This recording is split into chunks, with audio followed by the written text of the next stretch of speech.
समाजी ऐं वर्कर हिकिड़ो ऐं लाखाड़ प्रेस क्लब जो नायब सदर अज़हर जलवाणी को पुछंदासीं त जेको वणनि जी वाढी थी उहो नुक़सानु थी वियो, हाणे असांखे छा करणु खपे?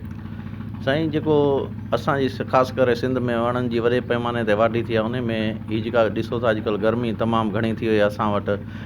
इन जो सबबु इहो आहे जो असां वटि वण सिंध में ख़तमु थी विया आहिनि, बेला ख़तमु थी विया आहिनि, शाखनि जे टापनि सां वण ख़तमु थी विया आहिनि, असांजे ॿनियुनि मां वण ख़तमु थी विया आहिनि। इन करे ई गर्मी वधी वई आहे। ऐं हाणे जेको थियणो हो नुक़सानु उहो त थी वियो। हाणे असांखे वधि मां वधि कोशिशि करणु खपे त पंहिंजे ॿनियुनि में वण लॻायूं, शाखनि सां वण लॻायूं। ख़ासि करे सरकारी जेके इदारा आहिनि, स्कूल थी विया, पंहिंजो इस्पतालूं थी वियूं, रोड जे भरनि में वधि खां वधि वण लॻाइणु घुरिजे। ख़ासि करे निम जो वणु थी वियो, टाली जो वणु थी वियो, बबुर जा। निम जो हिकिड़ो जेको वणु आहे उहो ईअं सम्झो 2 एसनि जी कूलिंग थो ॾिए। ऐं असां जेकॾहिं वण न लॻाईंदासीं त हीअ ॾींहों ॾींहुं गर्मी वधंदी वेंदी ऐं मुस्तक़बिल में असां लाइ जेके आहे न परेशानियूं वधंदियूं।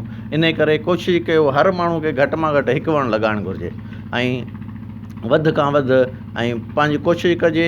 ऐं ॿियो त जेको पंहिंजो असां पंजाब घुमणु वेंदा आहियूं दोस्तनि ॾे, उते असां ॾिसंदा आहियूं शाखनि जी टापनि सां हिननि सां को बि माण्हू जेको सरकारी वणु आहे उनखे हथु न लाहींदो। असां वटि ईअं सम्झो ऑफिसर जेके आहिनि उन्हनि जी मिली भगत सां तबाही थी थिए। हींअर असां वेंदा शाख जी टाप सां तव्हांखे को वणु नज़र न ईंदो। इहो असांजी जेको ऑफिसर शाही जी नाअहली आहे। असां गवर्नमेंट ऑफ सिंध खे अपील कंदासीं त तव्हां हिकिड़ो प्रोजेक्ट खोलियो जंहिंमें आम माण्हुनि खे, आबादगारनि खे वण ॾियो पंहिंजे ॿनियुनि में।